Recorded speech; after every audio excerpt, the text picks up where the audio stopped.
evening, everybody. Welcome to another edition of Inside the Picture, and we give it all to you. And I mean, really give it all to you tonight. Have our regular crew back. We got Stephen Reichel in the house. Welcome back, Stephen. Always good to be back with you, brother. Always good to have you back. You're all over the place, anyways. It's great stuff. Candy's in the house. Always like talking football with all you fine gentlemen. Yeah, we have Ben Troop in the house And Marvin. and Marvin. We got them both. Don't matter. We got you guys twice a week. We'll just Hey, hit show on Saturday. I'm just happy to be here, baby. Let me tell you, that show on Saturday is really catching some steam. Ben, glad to have you back. And Tommy, wherever you're at, you're here too. So Yeah, what happened to my picture here? Where's my? I don't know. I'm sure you'll figure it out. It looks like he turned his camera off. Yeah, I don't know. I don't know what he has, but no big deal. I'm sure we'll get him some way or another. A real busy. We'll have a real busy show, so we're going to get to it. We'll take him audio, visual, whatever, and I know he'll figure it out. So I love Mel. Yeah, okay. Philip Rivers is going to be in crutches. No, but we'll spend more time. We'll have Marvin and Mel sticking to each other on Saturday. Oh, give me that. I know what I heard. I may be losing a lot of my senses. That ain't one of them. I heard what you said. Well, we'll have more fun with it on Saturday. But I do have a Philip Rivers related topic. That Philip Rivers is older than 13 NFL head coaches. He happens to be 44 years of age. I'll list the name of the coaches that he's older than. You got Steve Steichen out of the Colts, who happens to be 40. Kellen Moore of the Saints is 37. Mike McDonald of the Seahawks is 38. Ben Johnson of the Bears is 39. Sean McVay of the Rams is 39. Liam Cohen of the Jaguars is 40. Kevin O'Connell of the Vikings is 40. D'Amico Ryans of the Texans is 41. Zach Taylor of the Bengals happens to be 42. As I continue on, you got Mike McDonald of the Dolphins is 42. Jonathan Gannon of the Cardinals is 42. Kevin Stefanski is 43. And last but not least, you have Mike Kafka of the Giants, 43. Steven, my goodness, that's an awful lot of – this guy's older than practically half the league. It would have taken less time for you to mention the coaches that were older than him. Yeah, that's true. But you know what? I have to go with him being older than the other one. Don't change the narrative. Otherwise, I'm gonna make you executive producer. Although I probably thought about it Saturday anyway. Watch out, Mel. Mel, don't listen. Be I'm careful. telling you, Don't mess with Scott, Mel. I'm telling you. Mel's come a long way, but listen to Marvin. Some stuff. Yeah, I remember you telling me. Yeah, I had to tread carefully. yeah, that's okay. But anyways, Mel, now that you're first, because you voluntarily made yourself first on this, what are you thinking about Philip Rivers being older than 13 other guys? That's a lot. At that position, I wouldn't say that's unusual. And the coaches are getting younger and younger and younger now, which is kind of a trend with the new young guys. They're supposed to be geniuses as far as offensive coordinators are concerned. Kellen Moore, when he retired, he went right into coaching. So it's not unusual that we have that many young coaches. It is unusual that you have that old of a player, particularly given that that he's been away from the game for 5 years. I mean, Warren Moon, I think he played when he was 44 years old, but he was still playing, every year or every day. So it's unusual. I really thought he was going to get hurt, but there's still time for that hamstring to come off the bone. I don't think he got pressured. I don't think he held under the ball where he had to move too much. But it's great. It's great for him. There's a lot of excitement around it. Obviously, Indianapolis thinks they have an opportunity to do something special this year. So, but it's not going to end well. I don't believe that it's going to end well. Don't curse him with a hamstring. I'm not trying to curse him. I'm just being realistic. I mean, Father Time is undefeated. You thought the guy was going to be on crutches. He still made it through at least one game. For that matter, he threw a touchdown pass, too. All right, Mel. All right, whatever. I feel a bad one. No, I really don't, because I have to get through the show and a bunch of other ones. All right. Tommy hopefully will figure it out, but when he does, we'll get a chance to talk about it. Well, all right, Marvin. Take it. Here you go. You're Saturday co-host, man. the craziest part of the whole deal isn't his age. It's the fact that this dude been on the couch chilling for 5 years. Listen, the NFL. I mean, when you're a quarterback in the NFL, I mean, every defense, every play is drawn up to attack the quarterback. You know what I'm saying? Like it's every play with this dude, man, and it's unbelievable that he stood up after a couple of hits in the Colts game. You saw him get some contact, and I was worried for the guy. I really was, man. It's hard to come off the bench after 5 years and play a young man's game, play that grown man's game. You know what I'm saying? Right. So, listen, I applaud him for what he did in the last game, playing well overall. But this is, for me, this is, play to play. This is game to game. Yeah, I'm watching this dude who hasn't worked out at a certain level in 5 years. I know they say he's staying in shape. Man, he ain't doing them workouts that the Chargers and the Colts had him doing when he was an active player. So I applaud him, man. But honestly, I'm still worried about this brother. I mean that. All right, Carolina Ponce, can I get a shout out? Yeah, I'm giving you a shout out. Glad to have you in here, buddy. Please provide us some great comments. You'll get a whole lot more than that. All right, Tommy. Yeah, I heard Rex Ryan say that he might be 44 years old, but he can read defenses, and that's still a valuable asset for anybody in playing quarterback, any NFL team that needs a quarterback, and that he was always good. He didn't necessarily need to check down to a second receiver because he understood defenses so well. He knew which first receiver would be open. So from that standpoint, you got to be happy for it. It makes it more understandable why he did well in that first game. Right. Talking about him getting hurt, though, the one disturbing comment I heard, I probably shouldn't say his name. I think it was Booger McFarland, but I may be wrong. But he talked about how he was taking a job away from some other guy and who can't read defenses as well as Rivers. And he said that if he was out there, he'd make him pay for it with some hard hits. And the first thing I thought of was I remember a documentary on Joe Namath when he was in his last days. And he was his knees were so bad. He had been such a great player. And guys like Bubba Smith and Fred Dreyer were on the screen talking about how they had so much respect for him. And in that last year when Namath was with the Rams, when they would sack him, they would wrap him up and gently lay him down. That was the respect they had for him. They weren't trying to kill him because he was an old man. So that really bothered me. Interesting story. I really like it, Ben. Thanks, Tom. I mean, yeah, listen, I'm rooting for Phillip Rivers because we was in the same draft class in 2004, but football is unforgiving. And the thing about what Mel and Marvin is saying is football is not a matter of if, it's when. When they hit field, they're going to hit him. They're going to hit him because he played quarterback, not because he's 44 years old. It's just one of those things where, yes, Booger McFarland going to say things like you took an option, a job away from a player. He understood what their offense is trying to do. I think I heard something where he was coaching his son's team and they were running that offense. Phillip Rivers better be careful, man, because I understand the opportunity.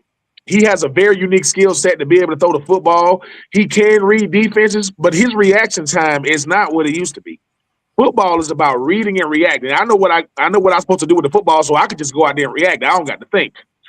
I don't know. They're not going to show Phillip Rivers after the game when he get done with that postseason. With that post-game press conference, but that locker room is lit up. That joke is ice baths because football is one of those sports you can only do it by doing it. You can train and work out. That is not football. You got to get out there and go to the assimilation. But, I mean, they almost won the game. But Phillip Rivers got an opportunity. He's been a coach before. They trying to salvage the season. I think that head coach and that coaching staff, if Phillip Rivers can halfway even keep them in playoff contention, I think they keep their job because Anthony Richardson has been cleared for all football activities, and I don't think they want to bring him back. So I'm rooting for Phil, but 5 years away from any sport is a long time. 5 years away from football, that's a lifetime. That is a long time away from the sport. We'll see what happens this second week, but this experimentation known as Phillip Rivers, I hope it works out. But if it don't, it won't be. People say it won't work out because he's 44 years old. It won't work out because they got people on the team calling him Mr. Rivers. He is old enough to be a lot of those dudes' dad on the team. But we'll see what happens, man. The football is a crazy sport.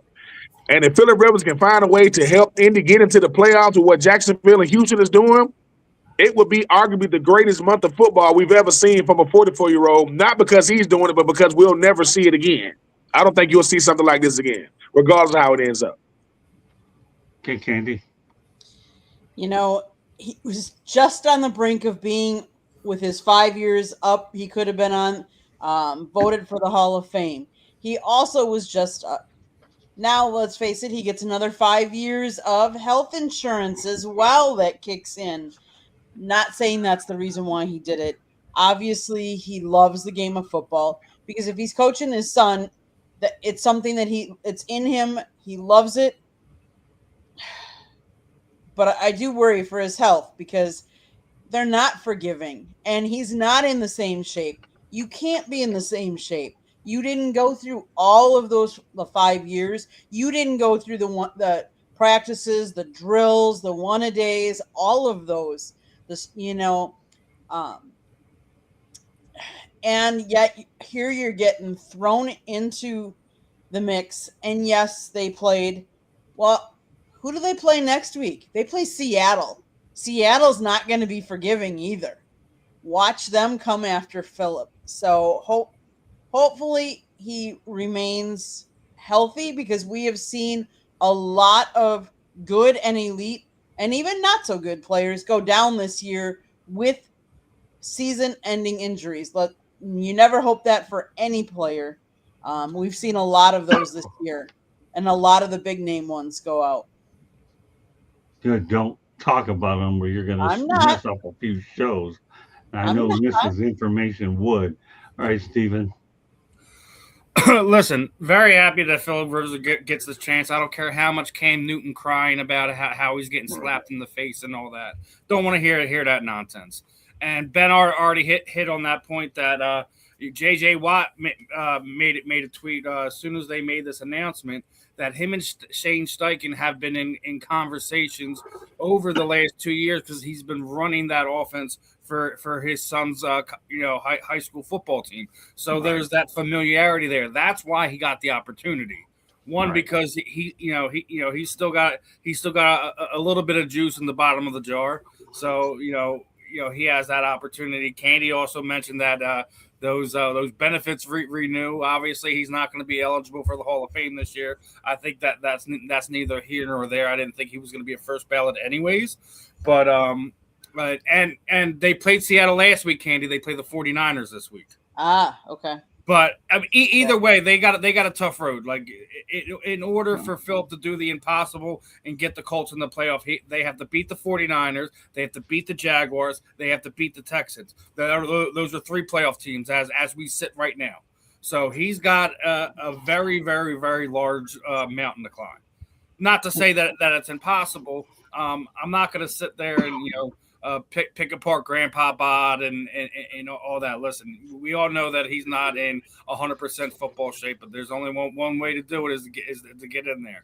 I think it's a cool story with everything that's going on. Phil's a very fierce competitor. He's one of the best crap talking quarterbacks that we've ever seen in this league. So it's something fun for everyone to get behind.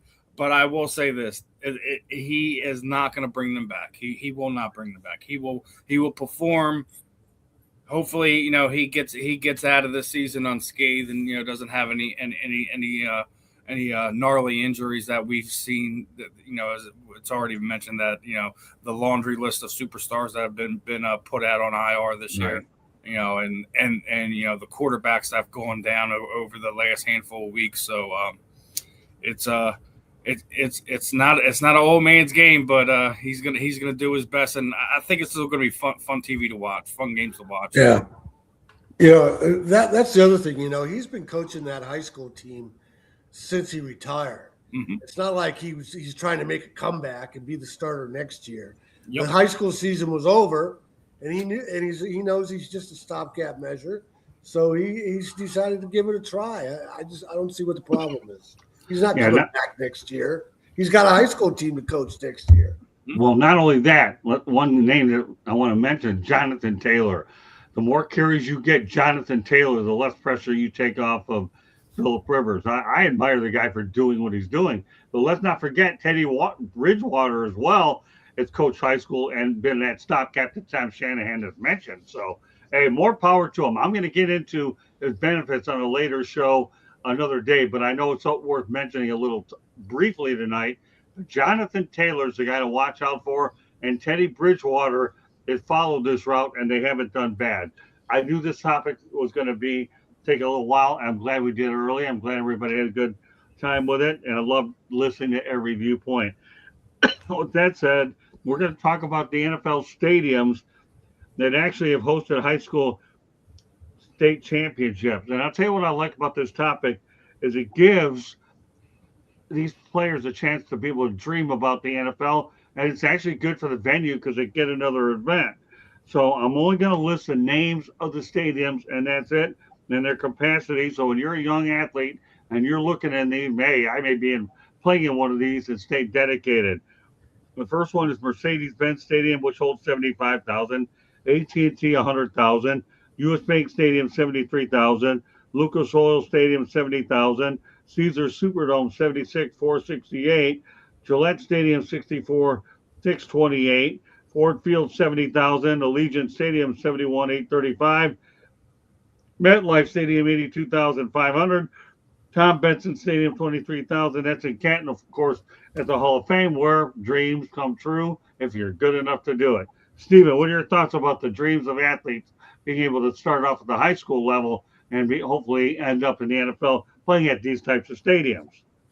I think it just gives them a window into, like, the scale of some of these stadiums, things like that. Some of these kids, obviously, being able to play in their backyard, with their hometown team stadium. It's a unique thing. We were just sitting there, a few months ago talking about how the HBCU schools and Deshaun Jackson and Michael Vick were playing in Lincoln Financial Field. I think it's something you should definitely continue to do, because it not just the revenue and another event and stuff like that. Some of these guys will never have a chance to be on that field otherwise. So I think it's a unique opportunity, and it's a cool thing to do, especially for some of these high school championship games and things of that nature. Great stuff, Stephen. Candy? I think it's great. I mean, these kids they're local, so they've been watching players play on these fields. It's an honor for them to go and play on these fields. The one thing I will say is I know in Wisconsin they don't play at Lambeau. They actually play at Camp Randall, where the Badgers play. And I know because I've actually been to the high school championship game, went to Camp Randall when the high school played there. My high school actually made it there. So it's cool. It's exciting. It's exciting for the fans because sometimes they can't afford to pay to go see an NFL game as well. But then they get a chance to go see the stadium and see maybe their kids play. The band plays, the cheerleaders are up there. Like it's an experience for them that they might not get any other way. Mel? Yeah, I was fortunate. I got to play in the Pontiac Silverdome. I got to play, I think, in 4 or 5 times. I think twice my junior year and 3 times my senior year.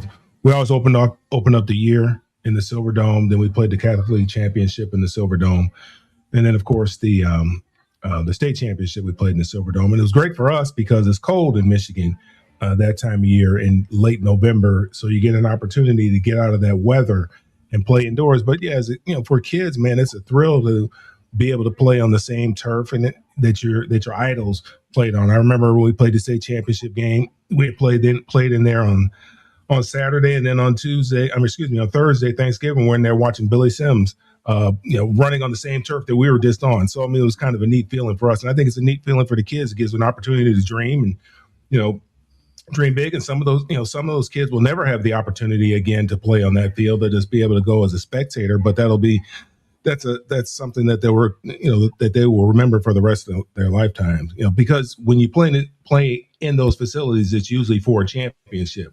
So you have an opportunity to remember playing in a championship with your teammates, and a lot of the guys that I played with, I still talk to this day, and we have very, very fond memories of that. We had a reunion, I think, a couple of years ago. I think it was the 40th reunion of our state championship game. So that's a big thrill. It's a big opportunity. It's a pleasure for us to have that opportunity. And every state should do it. But particularly up there in those cold states where they have dome stadiums. I wouldn't want to play in Gillette Stadium. I guess it would be nice, but it's still cold. Outside is outside. It doesn't matter whether it's in Gillette or if you're at your high school field. Yeah, well, Gillette has a few more teams there, but I see where you're coming from. Marvin?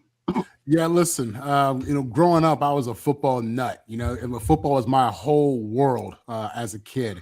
And, I grew up in LA and New York. And if I would have had a chance to play in Giant Stadium where my dad played as a kid, or play in the LA Coliseum as a high school kid where the Raiders play and also where the Trojans play, that would have had so much impact for a guy like me. That would have been one of the highest and greatest memories of my life, something like that.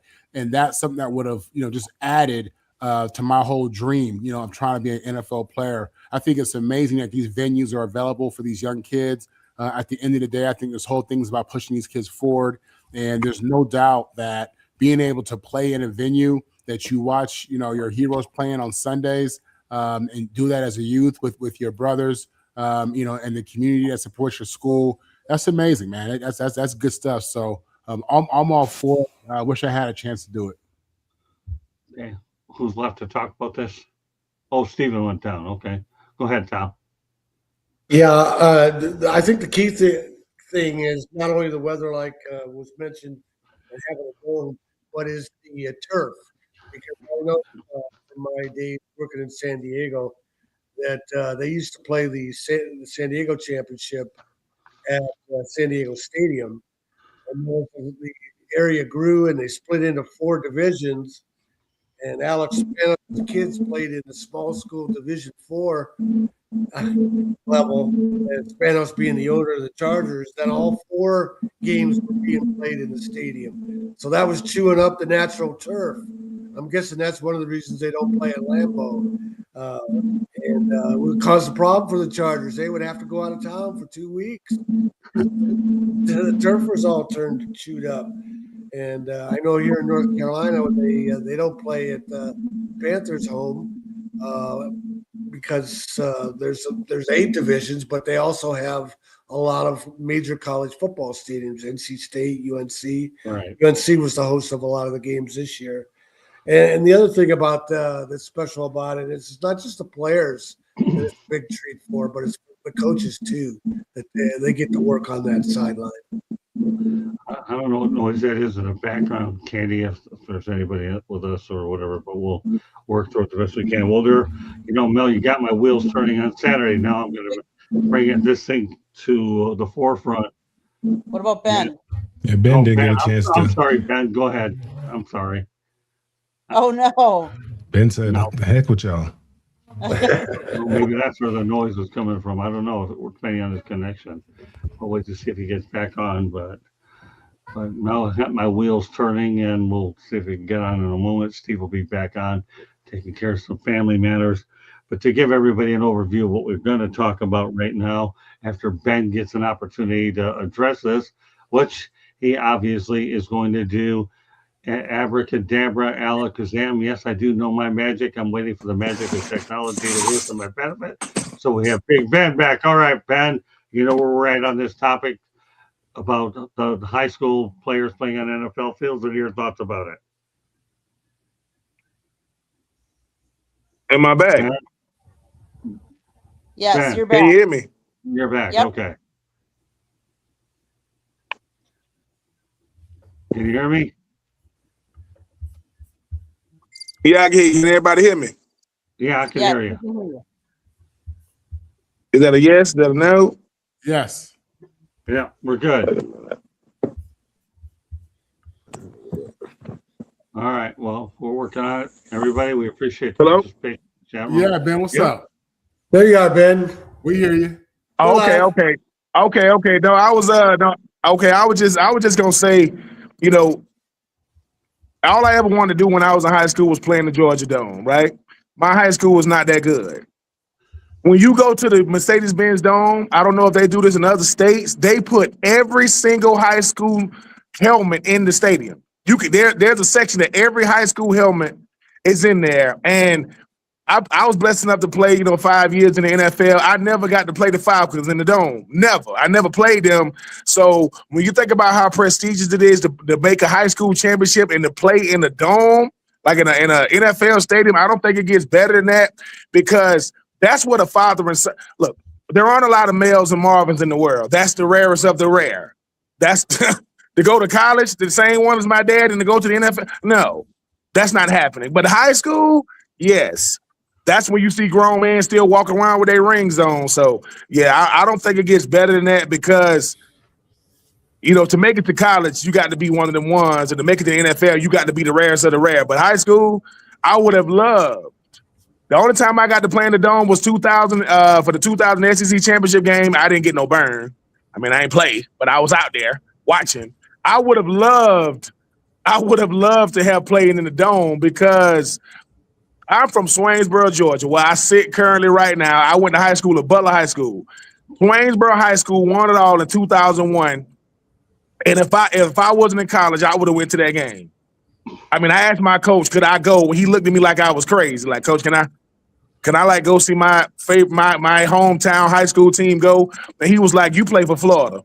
And that was a conversation. But yeah, man, I would have loved, no greater bragging right.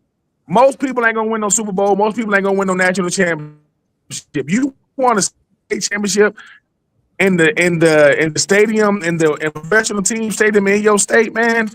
That's talking trash for life. I don't get to say that. We didn't even make the playoffs when I was in high school, but yeah, man, it don't get much better than that. I'm envious of those people. Every time I go to a Falcons game, because ain't much going on the field with the Falcons. Ain't much going on the field. I'm just looking up, at the helmets, man, and it was crazy. I mean, when I took my son to see a Falcons game, I said, look, that's the high school I went to. And he said, oh, Daddy, y'all made it to the championship? I'm like, nah, I could lie, but I ain't gonna lie to you. So no, we just supported the Georgia High School Athletic Association. But yeah, man, I would have loved to have played in the old Georgia Dome. I mean, this new Mercedes-Benz Dome, these new fans, man, they off the blank got us. But I would have loved to play in the old Georgia Dome, no doubt. Yeah, I covered a game at the Georgia Dome. What a great place. And then they ended up tearing it down 20 years later, go figure. But I understand that that's the shelf life of stadiums anymore. It's about 25, 30 years, man. It does seem that way, doesn't it, Stephen? Mm-hmm. All right, well, I'll tell you what. Mel and I and Marvin talked about this on Saturday, but I think it's important to bring it to the forefront with this group, and that's it. And Eastern New Mexico hired a controversial hire, but they didn't seem to think it was one. Art Briles, the ex-Baylor coach, who was fined amid sexual assault scandal and was let go as well. He was fired by Baylor anyways in 2016. Now, Eastern New Mexico happens to be a Division II school program, and the Greyhounds gave him a 3-year contract, and he ended up getting a $15 million settlement from Baylor. So Art Briles has resurfaced, Mel, at Eastern New Mexico University for the Greyhounds. Stephen, what are your thoughts about this controversial hiring? It's Eastern New Mexico. Who cares? Well, all right. I can live with that. All right, Candy. Yeah, I mean, he's let's see, he's You don't have to to way to research this one. He's got a second. It sounds like Alpha 5 from the Power Rangers. I mean, he's been a coach for a long time. Kudos to them for getting a coach that, has coached for a while. I mean, he's had obviously some controversy and some things that have happened. Hopefully he can make the most out of his newfound hire. Tommy? What he did was terrible. He was covering up for his players, but it's been 10 years. I mean, Right. And it's a Division II school. He's got to make a living, and Right. and we have a guy in the White House that directly assaulted women, and he's gotten second, third, fourth, fifth, sixth, seventh chances. Right. So I don't see a problem with Eastern New Mexico kids learning from a guy who knows a lot about football and has paid his price by now. Yeah, the Canadian Football League looked into it, but they thought better of it. But they were kicking the tires on our trials. Mel? Yeah, I mean, I said it Saturday. I mean, we live in two different Americas. You have an America where we're holding a football coach to a higher standard than we hold the man who has the biggest job in the land. He was convicted of 34 felonies, found liable of sexual abuse and defamation, and yet he gets elected to the White House. And then Art Briles, yeah, I'm not making light of what happened there. There were some things that happened under his watch, and yeah, he should pay the price. He lost his job. But he deserves to be able to make a living. He deserves to have a second chance. And no, this isn't the first time that somebody tried to hire him. I know he was hired a few times before, or at least one time before, and people made such a stink about it that they didn't go through with it. But I do believe he deserves deserves a second chance. This gives him that second chance. He's a brilliant offensive mind. So yeah, I think college football is going to be better for him being there because of his brilliance on the offensive side of the ball. And like I said, the guy deserves to make a living. I mean, he was not the one that committed those offenses at Baylor University, but yeah, they did happen under his watch. What he knew about them, I don't necessarily know. I just know what's been reported, but I do believe that he deserves another opportunity. Everybody knows that. Oh, it's no secret, no matter who wants to mention the guy's name. Yeah, Donald Trump definitely has a record that it's well documented. I don't have to say it on this air, but Donald Trump is the person that we're talking about with the president. Just look up Google. You'll get the president's list of felonies, and I'll leave it at that to keep it a family show. Marvin? This is America. In America, you get second chances, third chances, fourth chances. That's the reality. That's how I look at it. You look at some of the biggest cases in the world, some of the most drama. It doesn't matter if you work on Wall Street or if you was the Juice, if you was my man Mike Vick. I mean, life goes on, man, and life should go on for Art Briles as well. He should have an opportunity to be able to feed his family, and good for him. And I'm sure he's learned a lot from that experience that he had. I'm sure there are things he'd do differently. Most of us are no different. Not that we've had that type of situation in our life, but we've all looked back and we realize that hindsight is 2020. So yeah, man, I think he has a lot to contribute. He obviously wants to be a part of this and wants to do it. Financially, he doesn't have to do it, right? So this must be something he really loves. You know what I'm saying? So let's give him another chance and let's move forward. Yeah, I think the Eastern New Mexico University did his due diligence before he brought him in. You don't bring a guy like that in there without doing his due diligence. That's why he got second chance. And I'm actually happy for Art Briles too. I really, really am. And he'll have an opportunity. Whether he decides to go anywhere else, doesn't matter. He's got a 3-year deal there. I think it's the right time. Ben? Yeah, I agree. I mean, obviously that situation that happened at Baylor was awful when it happened, and the things that happened under a head coach's watch. I mean, he's the one that had to fall on the sword. I mean, I think that when you talk about a guy like Art Briles, it's never been about his ability to coach. It's never been about his ability to recruit or the offensive side of the ball. It's how much has he learned from the situation at Baylor. It's a lot going on with a head coach, from the players to the assistant coaches, to the trainers, to the equipment. It was a lot going on. 2016 is a long time ago. Right. And I think it says a lot for a team like, Eastern Mexico to say, look, we're going to take a chance on this dude because somebody was going to do it eventually. Now, these big-time schools, they kind of have to live in more of a reputation type world than these smaller schools. They're saying, look, okay, he made a mistake. And I think if you are coaches that are going to make future mistakes, you want Art Briles back in college football because it shows that if a coach like that can get a second chance, maybe they can too. Look, I'm never here to condemn these coaches for what happens. I know how hard it is to be a head coach to where everything you said go. And as long as you winning, they're going to kind of probably sweep a lot of stuff under the rug. But Art Briles is back in college football. You knew he was going to be back sooner rather than later. Coaches get recycled all the time. And hopefully he's learned from 2016. Hopefully he doesn't dodge those questions. So, I was I'm impressed that they did bring him back. And like I said, I'm like Mel, I'm like Marvin. I'm not gonna condemn no coach. Because like I always say, they put a microscope on your life and they showed the stuff you did. It is going to get ugly. You're gonna see some stuff. So I'm not here to condemn him. I'm not here to be the judge and the jury. He's college football. We'll see what he does. Well, I mean, I'll say this: Michigan State gave Pat Fitzgerald another chance despite the hazing, and I think Fitzgerald will be fine. I'm glad for our Bryles. Let's move on to ranking the top college rivalries in college football. I'm just going to ask the group here: give me your one or two favorites, because this is a topic that could go on a long time, and we'll go from there. I'll be curious to see where your loyalties are. Stephen, I'm gonna list them all first, and everybody can go out there and think about them and decide which ones y'all are interested the most.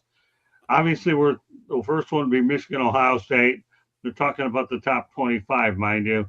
It looks like Auburn against Alabama, Oklahoma, Texas, Army, Navy, USC, Notre Dame, Nebraska, Oklahoma was a good one many years ago during the heyday of the Big Eight. Miami, Florida against Florida State, Ohio State, Penn State, Florida, Florida State, Minnesota against Wisconsin's ranked in there. Alabama, Tennessee, Georgia, Florida. Let's see, we got Georgia, Florida, Alabama, LSU, USC, UCLA. I know two guys are going to be jumping on that one. It's UCLA, USC. Yeah, I know. I'll get to you in a minute. Texas A&M. I set you up, Mel. You took the bait real well. Michigan State, Auburn, Georgia, Michigan, Notre Dame, Kansas, Missouri, Harvard, Yale, Washington, Oregon, Iowa against Wisconsin, Ole Miss against Mississippi State, Clemson, South Carolina, Oklahoma State. All right, Stephen, give me one or two of them that you like. I got my favorite two on here. I got UCLA right underneath me and USC right next to him. I have nowhere else to go. Let's start right there, man. All right, give me another one. Okay, I mean, listen, our Army Navy game. It's been here in Philadelphia for ages. It's one of the ones that I've always loved tuning into. Notre Dame in USC. There's another one. Okay, well, give me three. You already gave me three. Okay, there's my three then. All right, Candy. I'll give you two, but I'm a Big Ten girl, so obviously, yes, you name Wisconsin, Minnesota, but if I'm going to do the biggest one for Big Ten, it's Michigan and Ohio State. Okay, go ahead, Tommy. Well, the biggest rivalry is Army Navy. If you don't know that, you've never been to an Army Navy game.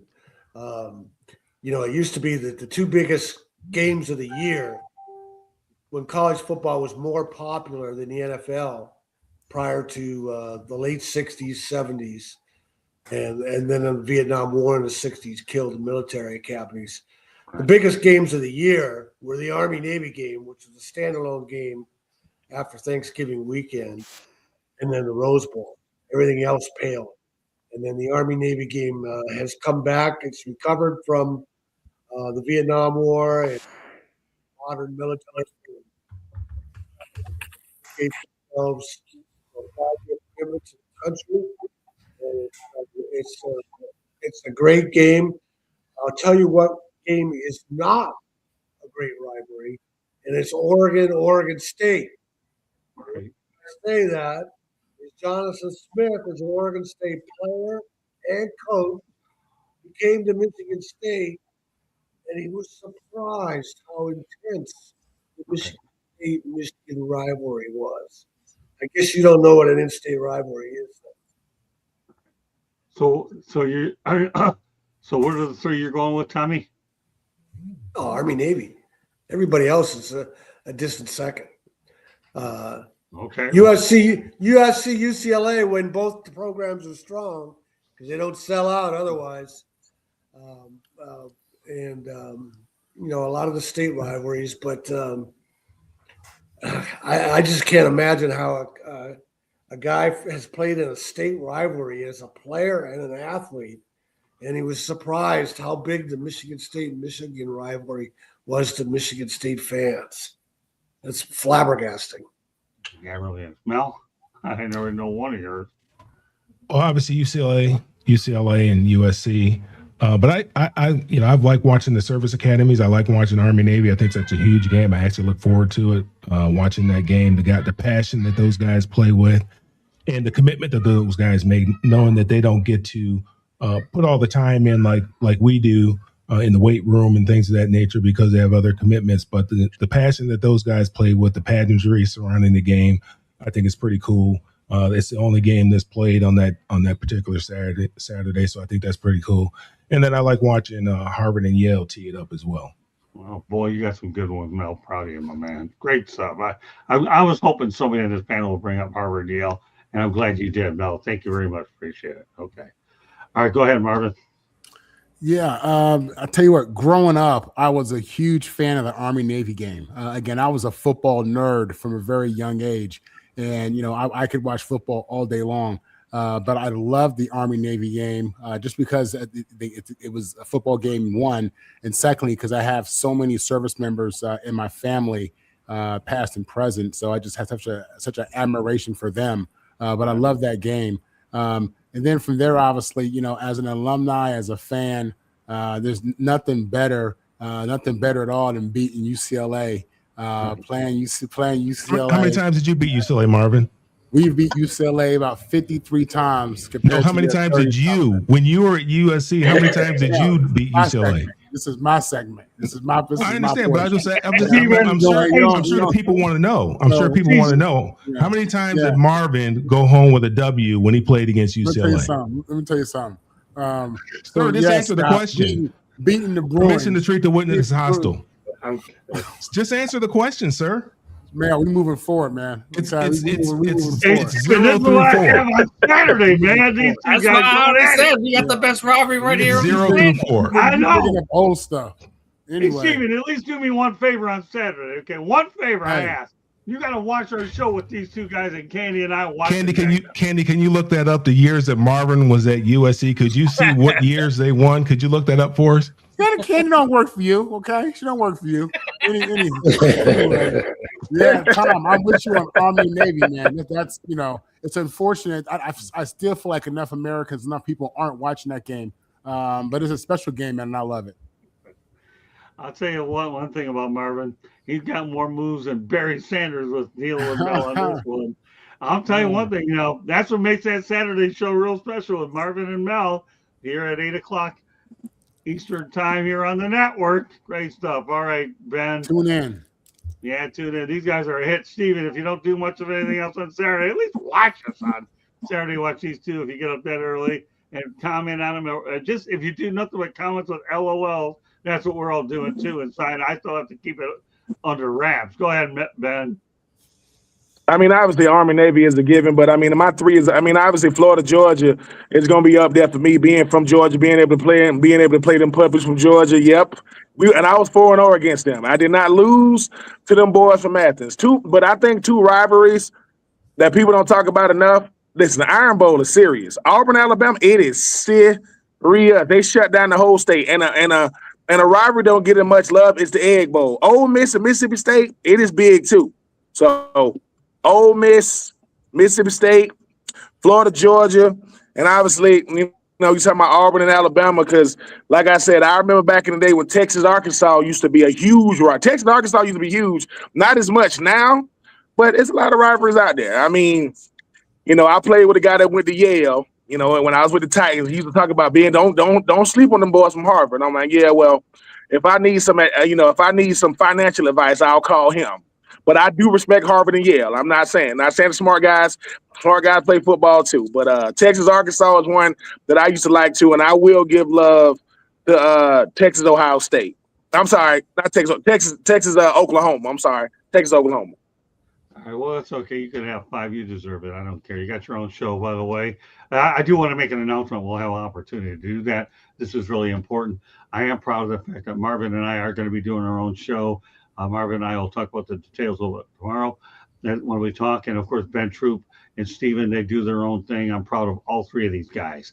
You talk about three incredible. Marvin's also on with me and Ben on Wednesday mornings too. Don't get it Oh no, twisted. I know. That's what I said. Three of these guys, Steven, three. 1, 2, 3. I can count that high. Okay, I think I don't know anywhere. Whatever. Yes, Steven. you can. All right, Lie good. to I'm the glad people.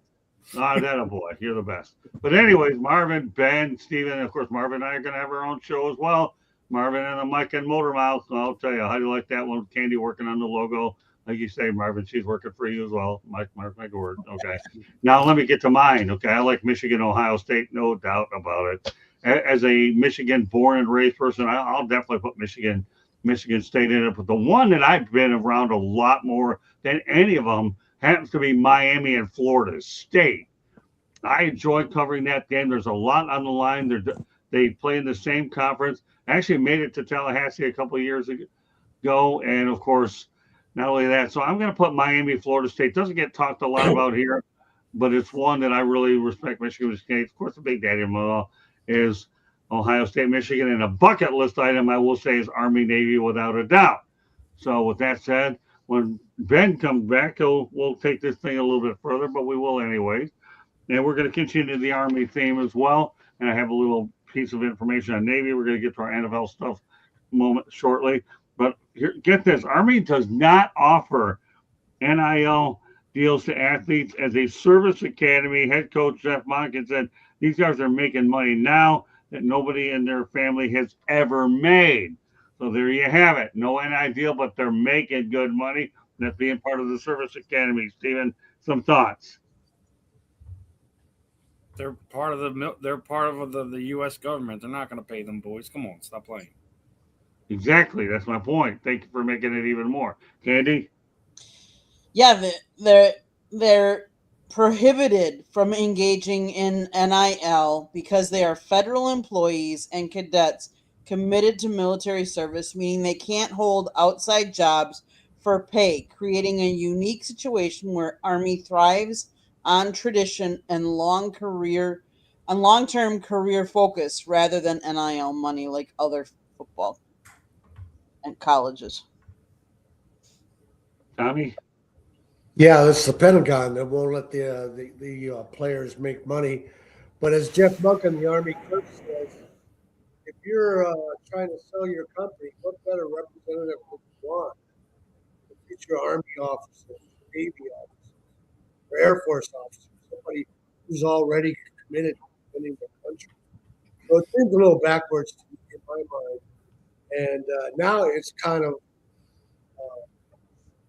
doubly working against the academies because in the academies, first 2 years, you can leave anytime you want.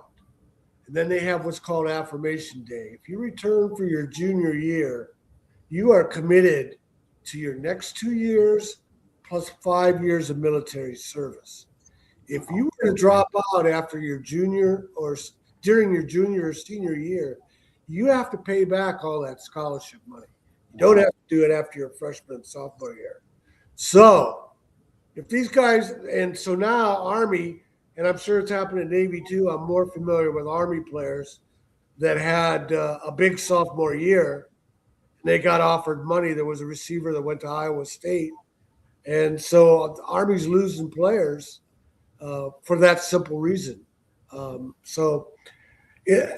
I understand the federal policy, but it's become like a lot of things that hurt the Army-Navy rivalry and the academy football in the 60s during the Vietnam War when there's a backlash against military.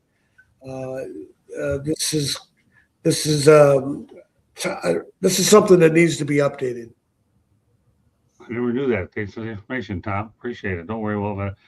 Navy a bit in a moment. Mel, that's a lot they just said. Just so everybody knows, Marvin was either 0-4 or 0-5 against UCLA, depending on if he redshirted during that time. Well, you were determined to get that one in here. My crack talk staff over here, man, they got the information to me. I got a little staff. That crack talk staff was you as you had time to pause between your segments. But Marvin, he was determined to give it to you. That's why you took the Barry Sanders approach and dodged it. But that's okay. You guys can hammer it out even more on Saturday. All right, Mel, what are your thoughts about the Army? One of the reasons why I like watching the Army Navy game is because these guys play simply for the love of the game. That's why I like watching it. So, yeah, obviously we understand why they can't participate in NIL because they're federal employees. Really, they're property of the United States government. And so that's one of the reasons why I like watching these guys play, because they truly play for the love of the game. And then they have so many other commitments. So I mean, they've made a commitment to the United States, and then for them also to be able to go out there and play football, that's really a bonus for them. But you see the passion that these guys go out there and play with, and the camaraderie that these guys have, and that's why I like watching the game, because they don't have to do what they're doing.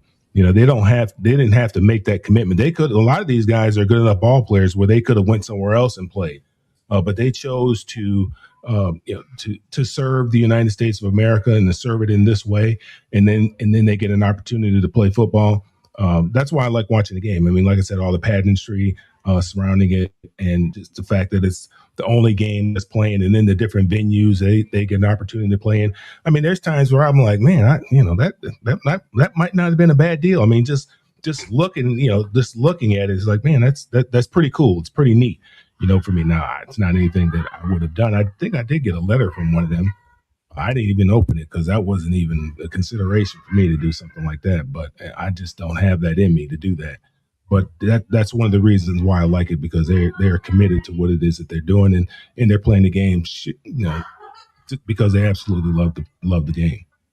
I'll tell you one thing. When I had to apply for selective service many years ago, and my dad went to the post office, he was petrified, because at that time, the American hostages were being held in Iran, and it was ugly. And my dad was nervous. I mean, he served in the army, and as well as an uncle of mine, Jerry.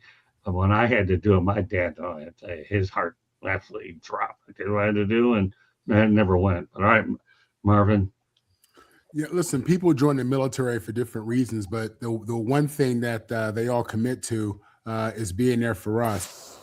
These men who make up the football team and the military schools, they're there for a bigger purpose, different purpose. They have a different passion and a different level of commitment. So, for all those reasons, I love them to death. The fact that they can't get NIL, listen, I think Tom alluded to it. Listen, this is a business at the end of the day. They're making money on these commercials, this through the conference. So it wouldn't shock me if you saw certain exceptions made, just based on the real importance of that game and being able to have a certain quality athlete. The fact that these men are able to compete against schools that have NIL athletes who have have players that are 3, 4, 5-star in some cases. It's remarkable. And when you look at, Navy, for example, they had a really good season. They're out there beating scholarship kids. They're beating elite athletes. So, yeah, this is really a great game. And I hope to see these guys be able to make some kind of money just based on their commitment to that game. I will say this much. It is a bucket list of mine. So let's go on to the Navy part of this thing. Navy, no NIL, no problem. I'll tell you one thing about the Navy football. I mean, this is really unbelievable that, and let me just go back to it, that they have won 19 games in the last 2 seasons. Navy's won 19 games last 2 seasons despite no NIL resources. They defeated Memphis on Thanksgiving 28-17. They've beaten Oklahoma in a bowl game. And, of course, like Army, they're not allowed to benefit from the NIL, great government employees as well. Again, this team, no matter what, they keep winning, Stephen. Navy, I'm telling you, if anybody that follows the Navy program, they're awfully good. And let's not lose sight of the fact that they've had some great athletes and a lot of different sorts. I think, who was one of them? David Robinson and Napoleon McCallum have come out of there as well. And let's not lose sight of the fact that Roger Staubach were there. Stephen, take it from there. Nothing to really add to this and on to the next. Okay, well, that's fine. We're saving them for the NFL stuff. Go ahead, Candy. Yeah, again, I mean, Navy's under the same as the Army. They can't, no NIL money, but it's an honor to play for those, for for the Navy or the Army, for both of them. And so many kids would look up to them because not only are they serving their country, then they're also getting to play the game that they love to play as well. So it's an honor for them. Tommy? Yeah, and also don't forget that Army won 10 games last year. Um, I'll take a little bit of a detour since we're on Navy, and I pretty much made my points earlier on Army. About 10 years ago, Keenan Reynolds was the quarterback in Navy. Great player, and he finished 5th in the Heisman Trophy voting. And Navy, the Army Navy game was played the same day as the Heisman Trophy ceremony, right? Navy said they would put him on a helicopter after the game and fly him to New York if he could be part of the presentation because he had such a remarkable season. And for a Navy guy, an Academy guy to finish 5th in the Heisman Trophy voting is remarkable. And the Heisman Trophy Trust Fund wouldn't work with him. Compare that to this past Heisman Trophy presentation with this Diego Pavia guy. He sends out a tweet saying F you to the voters because he finished a distant second to Fernando Mendoza, who deserved to win over Pavia. Who does this I talked about this last week. Who does this Pavia guy think he is? Yeah. But what a disgraceful story on his part. Yeah, I agree with you. Mel? Well, I talked about it. I talked about Navy in the Army Navy game and the NIL. Yeah, now we're just talking about Navy by itself. I mean, well, look, I mean, they run that one of those offenses that's very difficult to defend. Now they've kind of adapted it a little bit to current college football where they run it out of the shotgun, but it's still basically the same offense. Their quarterback really can't throw the football that well. I think he was their leading rusher when I was watching the game. So they still run that version of the triple option, but they just do it out of the shotgun now. So that offense is very, very difficult to defend because you don't see it a lot. And that's pretty similar to what Vanderbilt was doing. And you get the right guy to run that offense, it's very, very difficult to stop because it's not something that you're used to seeing. So I mean that's always neat, and I liked it when they ran the triple option. Both of the service academies, it's just kind of neat to watch them hide the weenie, and that's all you're doing. You just kind of hide the weenie, and you just kind of got to figure out where the ball is going. Your eyes will lie to you as far as where the ball is going. You got to be real disciplined in your fundamentals and watching your keys in order to be able to stop that type of offense. But I enjoy watching that offense. Okay, Marvin, you have the last word on this. We'll go to a station break after this. Yeah, I mean, listen, Navy has been a proud program for a long time. You had mentioned how they've done well the last couple of years, winning 19 games. And even before that, they had I got their coach. They had a longtime coach, Ken something. He was there for a while. Olo, first Samoan head coach in Division I football. There you go. Didn't they fire him? Did they fire him? Yeah, but prior to that, I mean, they had a stable program. I mean, they had some competitive seasons and had some upsets and had really proud moments. So yeah, Scott. Navy. I think he went to UCLA, didn't he? And if he did, we don't. No, I'm talking about afterwards. Yeah, he was an assistant of some kind. I don't know if he was on the field as an assistant. I think more in the background of the program support. Yeah. But yeah, Scott, Navy has a proud tradition, and they even recently have found ways to remain relevant. Okay, now it's time to go to a station break. When we come back, we're going to talk a lot NFL talk, a lot of it to talk about. Go ahead, Candace. South Florida Tribune Publishing Company published a book, Lessons from the Microphone, Tuning into the Enduring Wisdom of Visionary Leaders. It is written by our host, Scott, the Motor City Madmouth Morganroth, talks about his 40-plus years in the industry and how it has evolved and changed. Old school media versus new school media. If you know anybody that's thinking about getting into the media business, this is a great gift idea for them. It's available on Amazon, Barnes & Noble, Kindle, Google, and Apple Books. There's also a link on our website, www.southfloridatribune.com, where there is a plethora of great content, so go check it out. If you like to listen to podcasts, you can find us wherever you get your podcast. If you want to advertise, sponsor a show, or just be a guest on a show, you can always email us at southfloridatribune@gmail.com. Last but not least, if you see that red subscribe button in that lower right-hand corner, that means you have not yet subscribed to us. What are you waiting for? Just do it. Click it, like us, share us with all your friends and family. And then turn on your notifications so you're notified every time we go live. Back to you, Scott. Well, all right. Let's talk about the Philadelphia Eagles. Oh, I knew that would get Reichel's head really up there. Now he's looking. He's ready, and now he's bobbling as a bobblehead. All right. Anyway. The Eagles got back on track with a 31-0 win over the beleaguered Las Vegas Raiders. Pete Carroll, oh my goodness! I'll tell you, things are rough there at 2-12 for Pete, and Geno Smith doesn't look very good at one. The Eagles lost 3 straight at one point when they dropped to 8-5 by virtue of a loss to the Chicago Bears.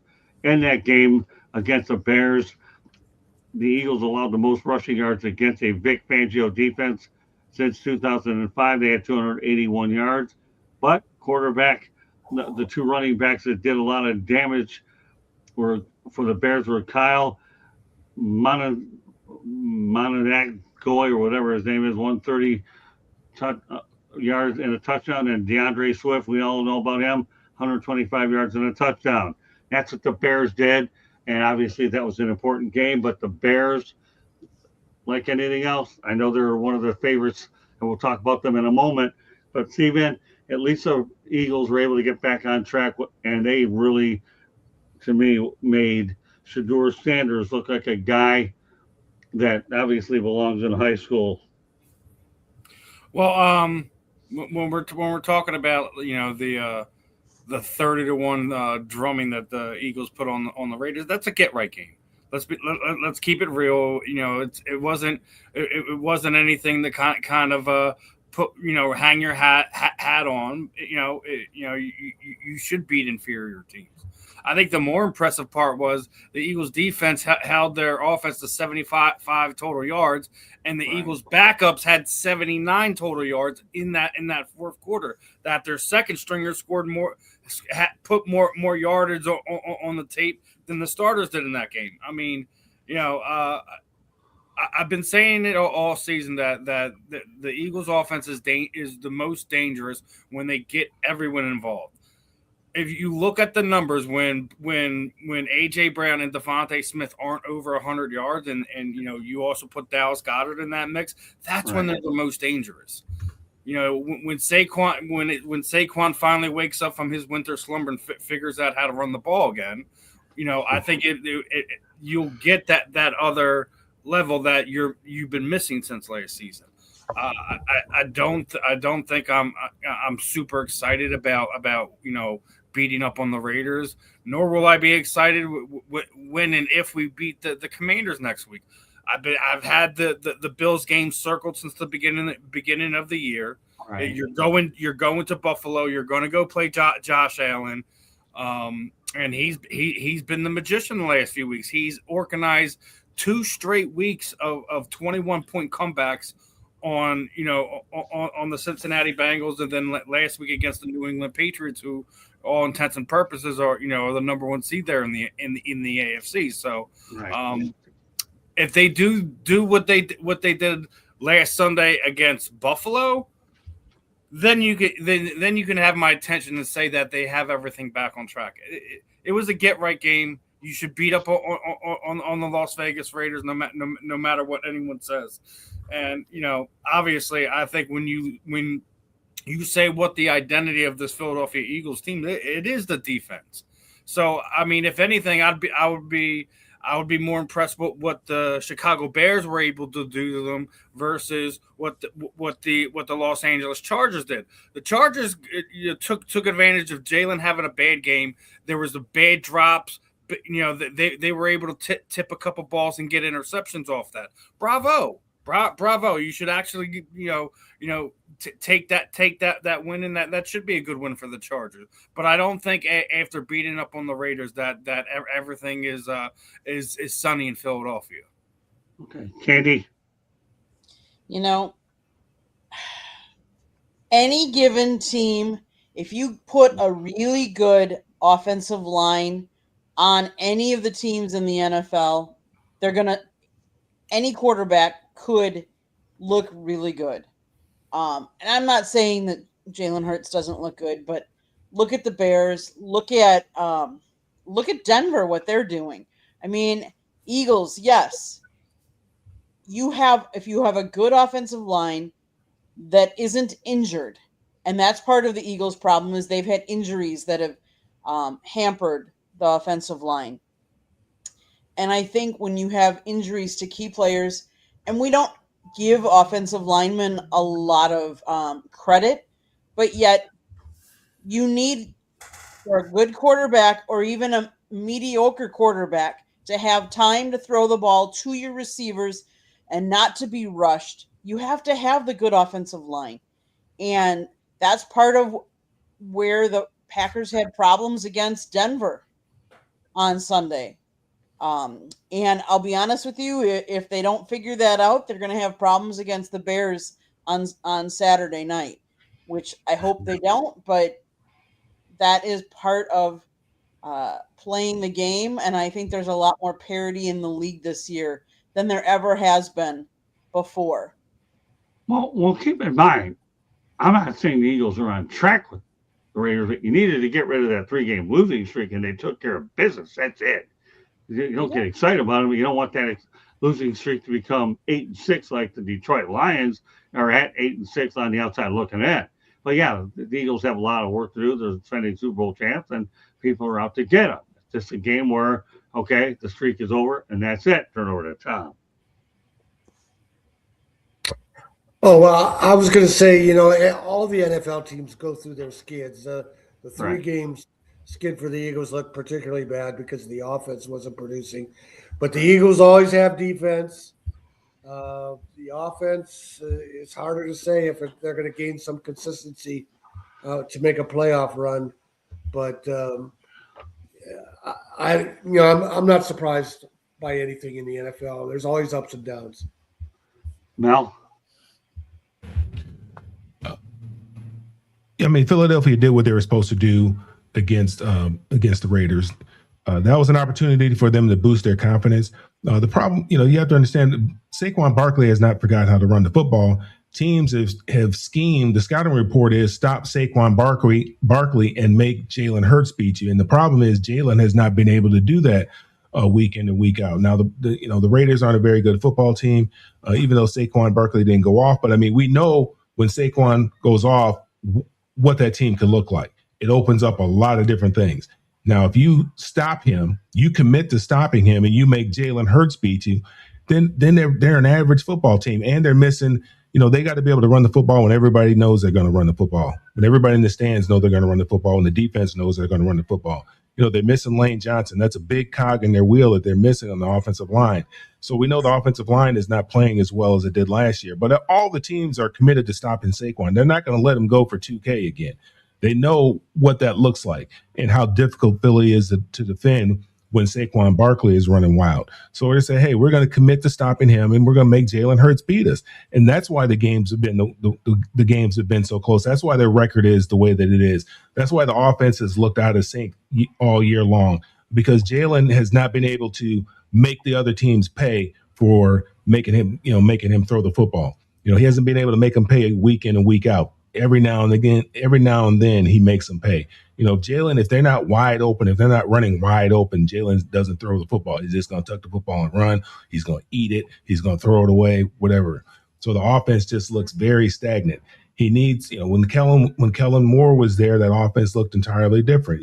Kellen was a big part of his success last year, and a big reason why they were able to win the Super Bowl last year is because of Kellen Moore. Now he's no longer there. Now they have somebody else there. They may be running the same plays, but being an offensive coordinator is more than just calling plays on a play sheet. It's a lot more than that.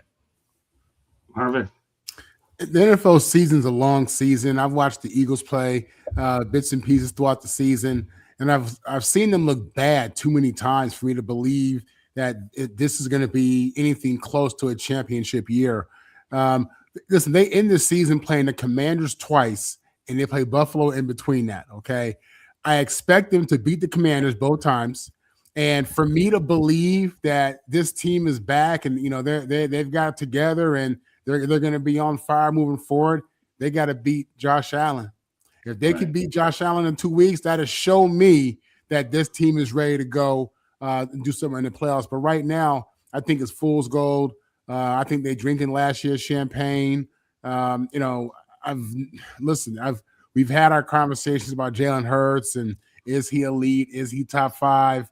I'm a guy who, he's won the championship. He's taken his team there twice. I give him that, and he's a good player, yeah. But I'm just watching this guy sometimes just play, bad ball, in my opinion. So let's see what they do the next 2 weeks. Jury's still out on them. It's a long season. Listen, they're up 3 games to the Cowboys, on that division. So I definitely see them going to the playoffs, but. I got to see more just because of the inconsistency.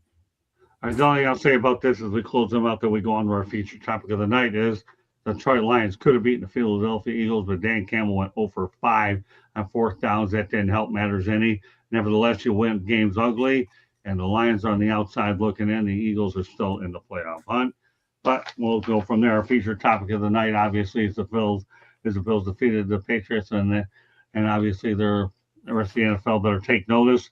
They ended up storming back by beating them as they actually rallied from a 21-0 deficit and won 35-21. The Patriots' 10-game winning streak was snapped while the Bills overcame a double-digit deficit for the 3rd time this year.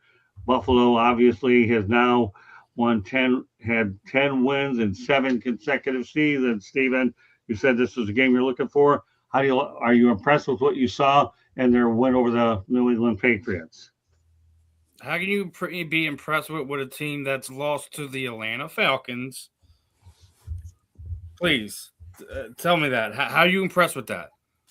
I'm asking you the question, so I don't have to worry about it. You answer my question. you lose the Falcons, right? I get it.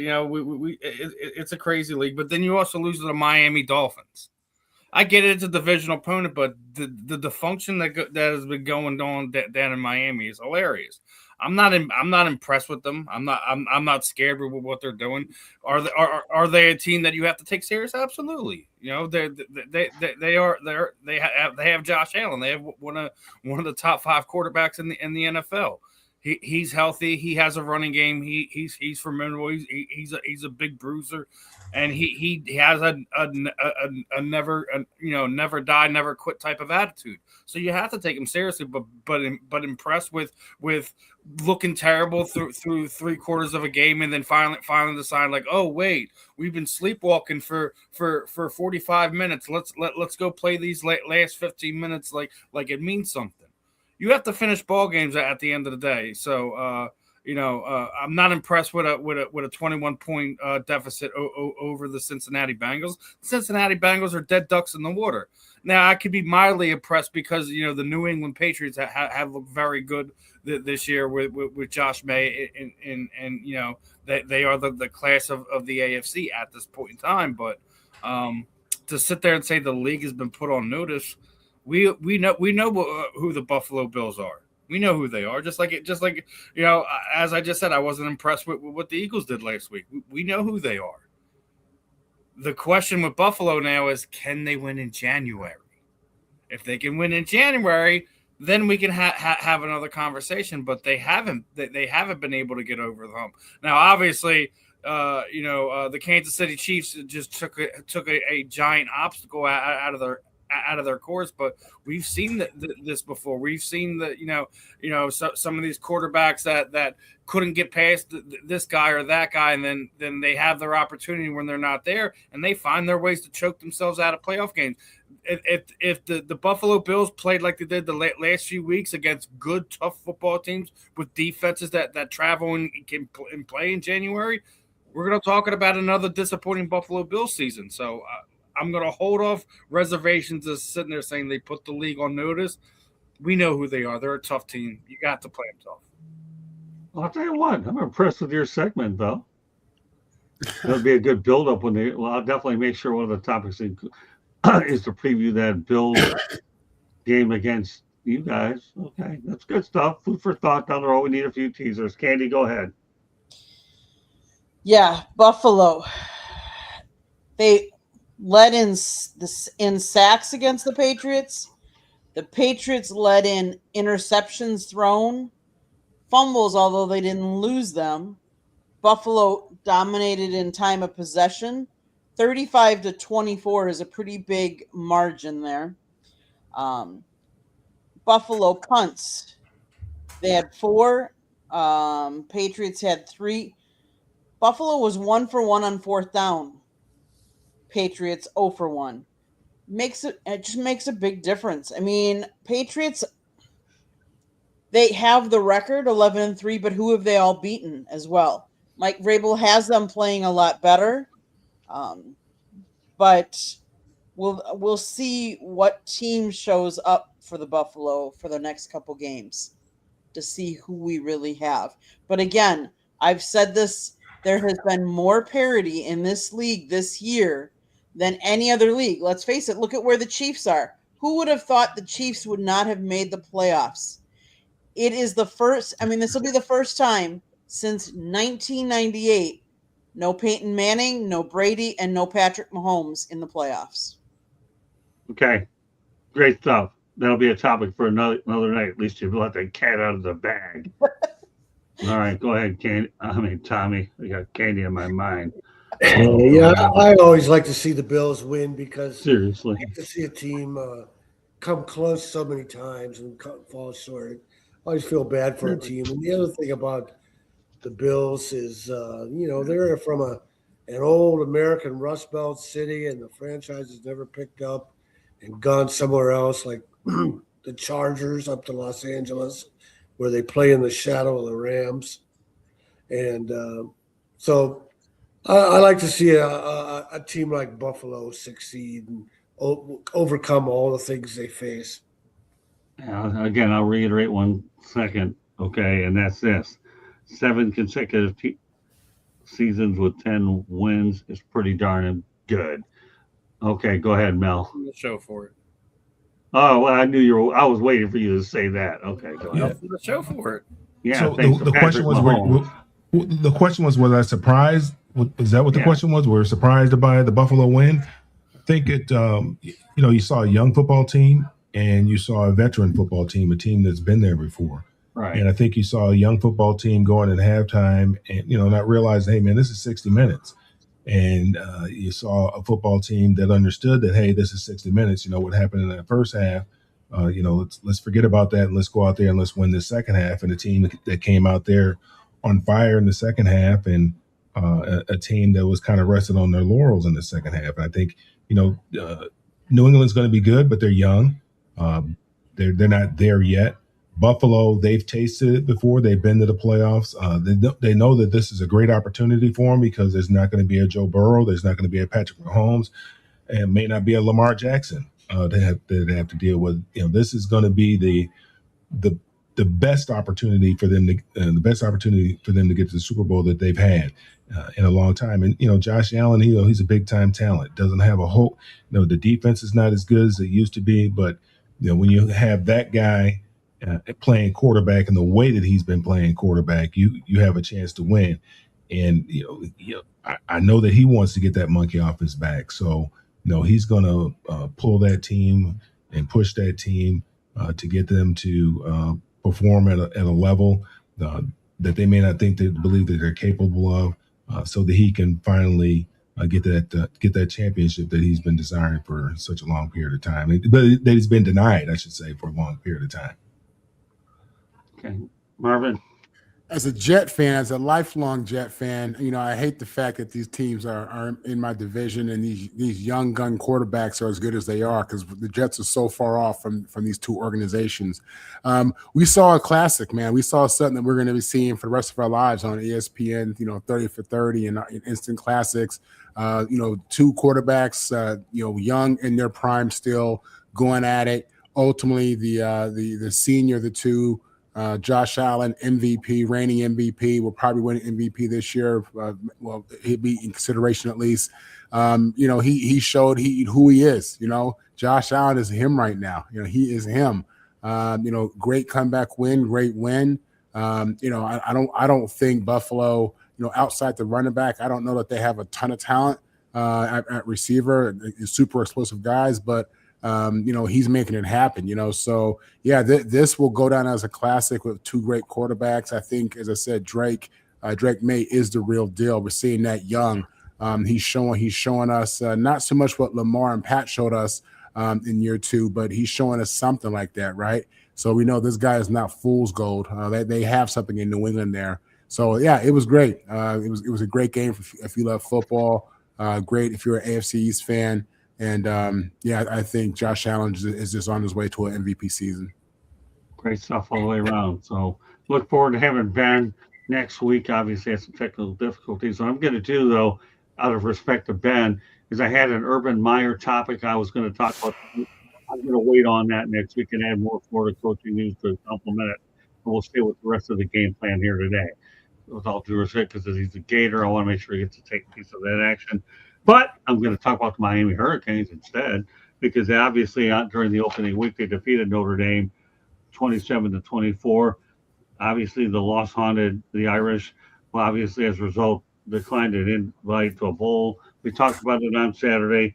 But the good thing is these two teams will meet next year in South Bend, and Candy and I are looking to go to it. So anyway, Stephen, I'm going to ask you, what are your thoughts about the Miami Notre Dame rivalry? It's one of the top rivalries in college football. It probably will be for some time. So it's unfortunate. Notre Dame shoots themselves in the foot with how they go about business as a college football team, seeing themselves on the outside looking in for the college football playoffs. Maybe this is a matchup we'll see when they finally decide to nut up and pick a conference to kind of play in instead of doing the nonsense they do to try to maximize their money. So greed cost them this year, and hopefully they'll go back, lick their wounds, and finally make a conscious decision to be a part of college football as a whole. Other than that, listen, this is going to be one of those rivalries that we'll probably be talking about, as much as the other ones that we'd already named for the next 30 years, 50 years, however long this earth decides to spin, it'll probably be one of the bigger rivalries. So, not much to really else add to that one. Candy, you go. Yeah, I mean, it's been a rivalry because these are two historic franchises that have been around for a long time. And that makes a big difference. And they've played each other how many times? So, yes, Miami got them this year. It'll be interesting to see, next year. Yeah, Scott, I can't wait to go. I've never been to Notre Dame to a game, so that'll be pretty cool. But yeah, it's a rivalry that dates way back, and whenever you have those that go way back, it's always good. Yeah, that's a bucket list item Tommy and I have talked about before. I'm sure you've probably been there. Candy and I are looking forward to it. And I've seen a few Miami Notre Dames before. I've seen them whip the Irish and seen some classes, but we saw the opening night of the year was just truly unbelievable. And let's face the fact the Irish lost 2 games to Texas A&M and Miami, and that's what cost them an opportunity to get into playoffs. And I'm not. We talked about it a lot on Saturday's show with a boxing match between Marvin and Mel. If you haven't seen our show on Saturday, people, what are you waiting for? These two guys are unbelievable. These guys. I mean, I'll tell you, it's like Steven does a lot of boxing shows and all this mixed martial arts and all this. What is it? Bare knuckle fighting and all that other stuff. Well, I'm going to tell you something, people. Watching these two guys go out there on Saturdays is like watching it all over again. And by the way, Steven, just so you know, an FYI, is on January the 7th, they're going to be coming on, and Marvin's been drafted to come on that show too for No Limits. So we're going to talk to Will Person, and we're going to also talk to Jennifer Horspool. We'll talk about a lot about CTE as well as some of the other things that are important. That'll be in No Limits, and we'll also talk about Marvin's upcoming show at that point as well. So, Steven, that by popular demand, Will Person and Jennifer Horst will want more of you, and I'm dragging Marvin into this one so he gets used to some Wednesday nights with us early and later. All right, Marvin, just to give you a heads up, he's my team player. All right, so who have I not? So Tommy, go ahead, take it from there about the Canes. I'm sorry. Miami Notre Dame is not a rivalry. You don't think so? Okay. They never played before 1955. Okay. They only played a couple of times, and then in 1971, they started playing annually. And Notre Dame would win almost every single year. And if it wasn't for Howard Schnellenberger, Miami wouldn't have started winning games. And if it wasn't for Howard Schnellenberger rebuilding the program, Jimmy Johnson probably wouldn't have cared about that job and then taken Miami to another level. It was a 10-year rivalry fueled by the ESPN age, which included the ridiculous 30 for 30 convicts versus Catholics. That's a story. Some dumb guy who had a chance to be a walk-on player on Notre Dame basketball to live out his dream throws it all away so he can sell T-shirts simply because some slogan caught on. I'm not buying it. It's not a rivalry. They had to quit playing. They didn't play after the 1990 season. It's not a rivalry. Okay. Well. Yeah, Tom, he kind of stole my thunder, but yeah, it is really not a rivalry. It gained steam with that whole Catholics versus convicts. Miami wasn't good, prior to the mid 1990s. So Notre Dame was dominating that series.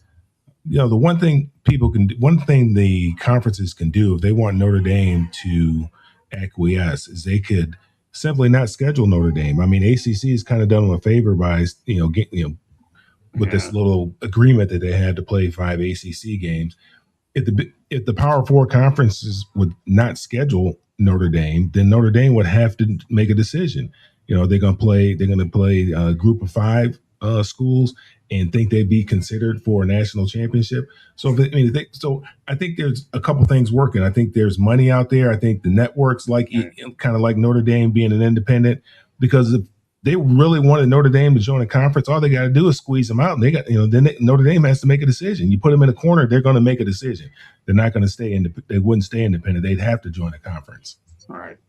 Yeah, that's a storyline we're going to be monitoring a lot, and that's why I wanted to bring it in front of this group as well, especially with Tommy on the panel, because if there's anybody that knows about college football more than you, I'm looking to find him, because I got him sit right here on our set, and Mr. Shanahan, who will be, by the way, who will be on the Sports Exchange tomorrow night. He'll talk more about the Shanahan report as well. Love to have Tommy. Been a good friend for a while.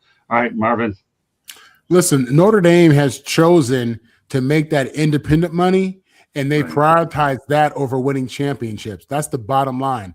And the fact that the AD is going on this national tour crying to everybody is embarrassing. Right. This is what they created. They want to make money. You know what I'm saying? They got a huge endowment, and it's the NIL era, and they trying to make this money, keep it for themselves, and not have to share with these conferences. Now, with that said, I will admit, I think the committee was wrong for having them ranked in the top 12 pretty much the entire season, and then at the very end kicking them out. That was a cold-blooded, but everything that everybody said, what Mel said is correct. They should be squeezed out. They should be forced to join. I think they're in line to join the Big Ten, because the AD already said that the relationship with the ACC is forever, is gone. It's whatever word he used. So I guess the ACC is out of it. So yeah, Notre Dame, come on, join us in the Big Ten. Yeah, I've been waiting for that one for years. All right, let's go rapid fire on this next topic. I want to get a couple more in there. Can you see Mike McCarthy's name resurfacing in the next coaching cycle? He's 185, 123, and 2. Rapid fire, Stephen. Yes or no, and where? Don't care. Well, that's none of the above, but okay. Go ahead, Candy. I do see him resurfacing. I do see him in the NFL, but I'm not exactly sure which team. Fair enough. What about you, Tommy? If he gets a chance, it'll be interesting to see what happens, because all of Jerry Jones' coaches enter the graveyard after they've coached for him. Even Jimmy Johnson had nothing but 500 teams with the Dolphins, and he had that embarrassing playoff loss that ended his career. So, has there ever been a Jimmy Jones fired coach that resurfaced successfully? I don't think so. Okay. Well, I mean, Chan Gailey went to Georgia Tech, didn't he? All right. Well, go ahead. You answer that. You just went ahead and volunteered to be the next person on this one. Well, I'm kind of like Steve. I mean, I mean, the NFL loves hiring these retreads. If they're going to give him another opportunity, they need to make sure they give some other folks, some minority candidates, an opportunity as well. You kind of know who he is. Yeah, I'm sure he probably will get another opportunity. I mean, he's not a bad coach. I'm not saying he's not a bad coach, and he doesn't deserve another opportunity. Where he ends up, I really, I don't care as long as it's not Detroit. Well, no, I don't think it'll be Detroit. I think Dan Campbell'll stay for a little while. Marvin? I think as long as we're seeing these elite or these top universities starting to get ran like NFL organizations with GMs and just the structure, I think a guy like that who apparently is a player's coach could have a future, not just still in the NFL, but at college. So it wouldn't shock me to see his name resurface somewhere relevant. I'll tell you what I have on this one. I see him resurfacing with one NFL team only, the Tennessee Titans. And I'll tell you why I think he could go there. Number one, obviously they need a coach. Number two, they have a guy by the name of Cam Ward, and he's a good offensive coach. And number three, they need a big name because they'll let Mike Vrabel go. The only job that makes sense for me as far as Mike McCarthy is the Tennessee Titans. If I'm right, I expect everybody to tell me I'm right. I don't need anything else. But I'm following my instincts on this. What if you're wrong?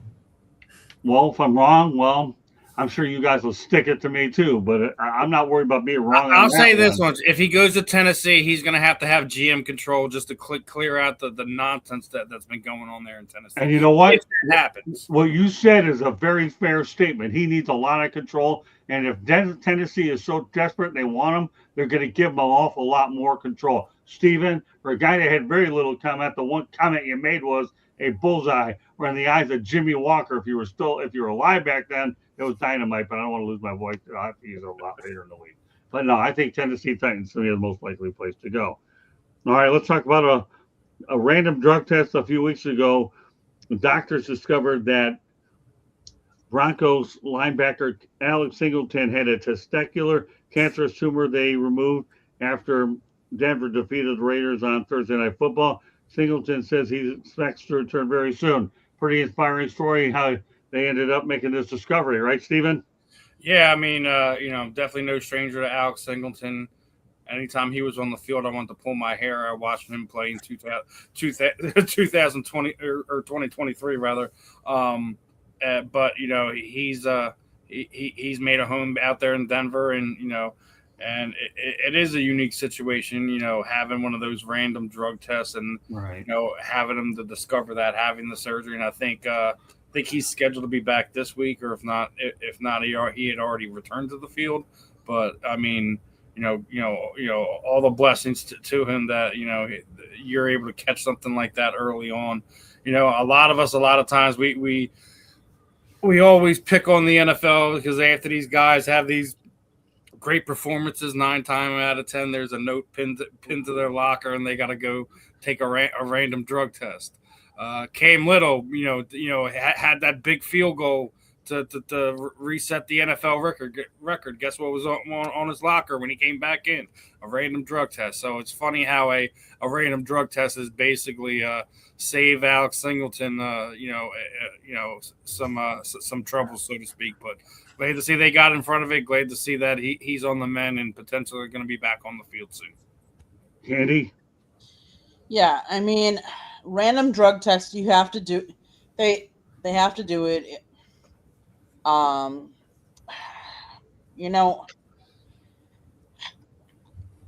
glad that they found what they did when they did, because who knows if and when they would have found it if they didn't do this drug testing. So hopefully they can take care of everything, and everything will be on the up and up afterwards.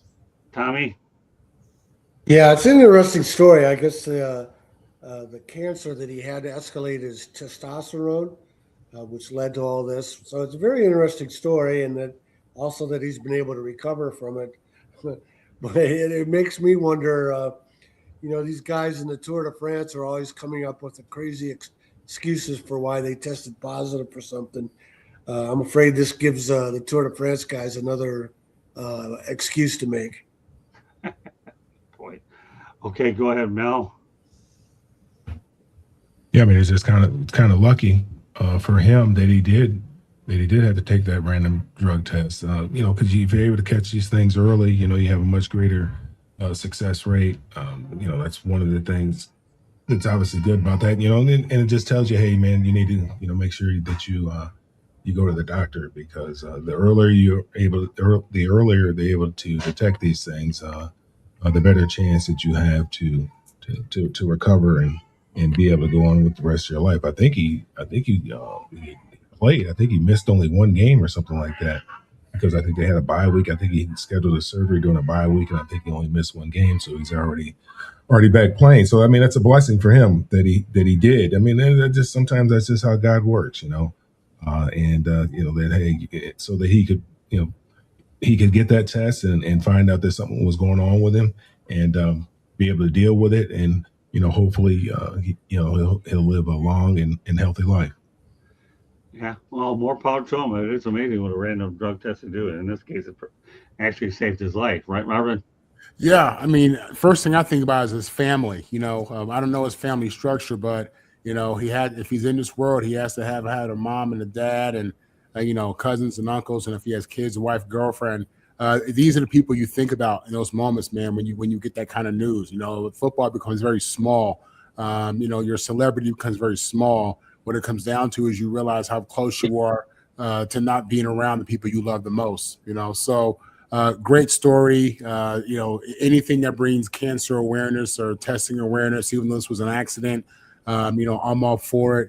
And, just happy for him and his family that things are going to work out. And then for all his fans, obviously, who admire him for what he does in the field, happy for them as well. Okay, another interesting topic. Glenn, I have a couple running backs on here because there is a split in coming. 49ers plan to avoid the guaranteed money on wide receiver Brandon Ayuk contract to 2026, citing reasons a failure to fulfill contractual obligations. He's missed meetings and declined to participate in other team activities in recent months. This guy is he's toxic if I've ever seen a player that's toxic, Steven. Listen, I seen this coming a mile away. First off, he didn't want to. It's not. He didn't want to do team activities. He was doing his rehab with his own people on his own time. He said he was ready weeks ago, and I think this is all about them trying to not eat that contract. They're trying to find a way to kind of avoid it and just kind of go another way. But I think it's funny. We look at this team. What we're less than 2 years removed from a Super Bowl trip. Now both Deebo Samuel and Brandon Ayuk is finding their way out of San Francisco. Right. Like, listen, I know Brock Purdy has got them 49ers back on track. He was a little banged up throughout the season. Found his way back in there, but they're a tough football team. They got 9 wins at this point in time. That they're looking like they're going to have to come to Philadelphia for the first round of the wild card. So, a lot of good things going on in San Francisco, but this one's got to really scratch your head. I wouldn't be surprised to see him, next season wind up on one of these teams hungry for an additional weapon. Maybe he finds his way to Dallas. They don't find a way to re-sign George Pickens. I can see him added another piece to the Texans. And we were just talking about the Tennessee Titans. If you get a coach and you get a new structure put in there, and you want to give Cam Ward a weapon, that'd be another optimal lining spot. But it really makes you wonder, how did you have the 2-star receivers basically run out of there in 2 consecutive years, and one via trade. This one looks like he's going to be cut and or released. But weird situation. Brandon Ayuk is at one point in time was one of the best route runners in the league. He gave my Eagles fits in that 2023 season that saw them win the NFC. So it's gonna be interesting to see not only what happens with it, but how do you replace that? Because if you look right now, that's probably one of the few weaknesses that the 49ers have is that wide receiver room is getting thinner and thinner by the day. So gonna be interesting to see how it plays out. Candy. Shanahan said, "We've been playing this receiving group all year. I really have been hoping he would come back all year, but not at one point was I really planning on it. It would have been a great bonus. That would have been awesome. We'd love to have BA out there. We'd love to have that type of player, but it's something I realized early on wasn't going to come for a while, and there was nothing that made me sit there and think it was going to happen soon. I think the rest of the team he thinks of the rest of the team also. Adding to the drama, Ayuk has not been with the team at all, and so the indicators are there that he's severed, completely severed, with no chance of an eventual reconciliation with them at all. It's sad because he just signed a 4-year, $120 million, contract last off season. So it hasn't, it's not been that long, but I think there's more to the whole story that we're not getting. But yeah, Shanahan said he hasn't seen him in forever. And so what other choice do they have? Well, is there a list that they just put him on recently? I know you were telling me. Unable reserve to did not report or something like unable that. to perform list when he was rehabbed. Mm-hmm. So that means he's done. All right, go ahead, Tommy. He's got $27 million in the bank, on the table, I should say, with the franchise, and he can't show up for rehab. This guy. I don't have any sympathy for him at all. Yeah. Okay, Mel. I think there's more to the story than what we know. I only hear same things that you guys hear. I don't know exactly what's going on there. I do believe that the 49ers are trying to get rid of him and not have to pay him as well. I would expect the league to file the PA rather to file some sort of grievance on behalf of Brandon to try to get his money back. But again, I don't know what's going on, how close he is to being ready to play, any of that stuff. I really don't know. We just know what's coming out of there. I think that Shanahan's just toting the company line, saying all the right stuff. But I believe in behind closed doors, he's saying something entirely different. I believe that, because if I'm a player and I have that kind of money on the line, I'm going to do whatever I have to do to make sure I get that money. Whatever, I'm going to show up, and do what I got to do to make sure I get that money. Because, Marvin, it's very difficult out here in the real world to create a dollar and to make a dollar. It's very, very difficult. Now somebody's just giving you money and all you have to do is show up to rehab. So, I think there's a lot more to this story than we know about, and I'm sure it'll come out, within the coming months. All right, well, you segued over to you, Mark. Go ahead. Also, just a reminder, Saturday morning, 8 o'clock a.m. Eastern Time, Marvin, myself, Mel, and Candy go at it on another edition of Inside the 15. Marvin, and then after that, one more topic, and that'll be all she wrote for tonight. Listen, contracts, aren't based on emotions. There's his agent, and I don't know all the details. I don't know the whole story. I'm sure there's more than to it, but his feelings don't matter. You signed a contract. If you want to get your money, if you can't play, fine, but you go to the meetings, you go to rehab. These are things that you need to do, and your agent should be telling you this. Again, I don't know who pissed him off or what was said or what was, all that, but it really, sometimes it don't matter, man. Listen, go to work, play the role. If you ain't happy, cool, but if you don't play on Sundays, fine, but show up to the office, show up to the rehab, do that part of it. It's really an unfortunate situation. I wouldn't be shocked if the PA got involved here. in some degree, because that's a big contract for them to try to void out. And obviously they're not just going to lay down and let that happen. But yeah, I don't. There's an obligation by the player, even if you're not happy with your boss or your coworkers. You know what I'm saying? You still got to come to work. That's my take. Well, my take is he's held out for more money, got the more money now, and why he's holding out. All I knew is they need to run him out of town, and that's the final topic of the night. Are the Chicago Bears for real? Well, I'll tell you one thing: Cleveland Browns found out the hard way, getting whacked 31-3, and made Shedeur Sanders a high school quarterback.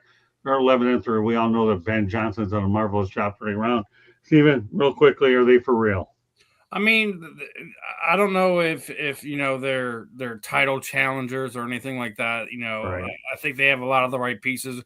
When you've replaced 4 out of your 5 linemen during the offseason to one of the most sacked quarterbacks in the league in the 2024 season, you're going to have a turnaround. When you bring in an offensive line, a mind like a Ben Johnson, you are going to have a turnaround. When you bring in a guy on defense off of waivers like a CJ Gardner Johnson, you're going to have some swagger on that side of the ball. So I'm not surprised they were one of the teams I felt that was going to be, a much improved team, a potential playoff team. 2 weeks ago, they were the number 1 seed after thumping my Philadelphia Eagles. So they are where they probably should be. They're one of the handful of teams that have more than 10 wins. They have a young quarterback who likes slinging the ball around. So it's going to be interesting to see what they do come January, come playoff time. That's what I think everyone should be looking forward to. Regular season's one thing, but when everything gets tighter in January, how's that team going to respond? Candy? Can I respond after this Saturday's game, considering they play my Packers at Soldier Field Saturday? At Soldier Field, but you're missing Micah Parsons now. Oh, seriously? You gotta stick it through that way. You just lost your superstar on defense. It's you're in some a little bit of trouble right there, Miss Candy. Next Hey, man, you better not get in trouble with her too much. Remember, she helped you out. Don't piss her off. Well, you're right about Micah Parsons, but remember, be nice to her at least until after they lose. I'm always nice to Candy, even if I'm ribbing her, giving her a hard time. Well, you're giving her a hard time. Okay, whatever. And by the way, when you get your next bonus, I had something to do with it. Just so you know that, okay? And you'll probably be getting one sooner than you think, right? So, okay, so stay tuned. Go ahead. Let's just say the Packers did beat the Bears the first time of the season. So it'll on at Lambeau. So it'll be interesting to see. Yes, the Bears are a much improved team.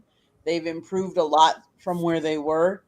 Part of it is, I think Ben Johnson is doing a really good job with Caleb Williams, and I don't think any of his previous coaches took the time to really find out what Caleb's strengths are and how to coach him. And I think he's doing a much better job of that. Do I think they're for real? I've said any given team, any given Sunday, depends on who they're playing and what injuries are on the team that they're playing, because we've seen a lot of big key injuries this year as well. So I'll reserve and we can talk about it next week.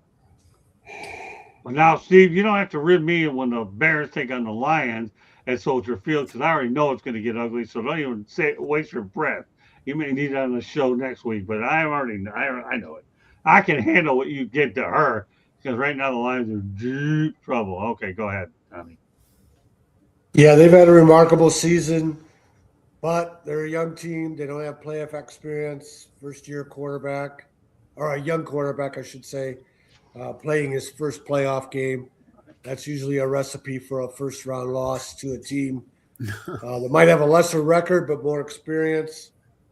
And then the only other comment I want to make are why are the Packers and Bears? Why is TV scheduling the Packers and the Bears to play in late December, a night game in Chicago? It's ridiculous. Money, Tommy. prime time. That division, Tommy. Okay, Mel. Yeah, that division is great, but that's brutal. I mean, when the sun goes down, it's tough, man. Yeah. In Chicago, That's that's cold. I don't. I mean, I'll be honest. I didn't think Chicago would be this good this fast. I knew with Ben Johnson that they would be improved because they got a grown up in the room now, and they have somebody who can really coach the quarterback position. Brilliant offensive mind. Chicago wasn't devoid of talent. That wasn't the problem. They just had a lack of leadership there. Now they got a leader there and a head coach who holds people accountable. They're able to go out there and execute on offense. And so when you're able to do that, you have a good chance to win. They play good defense.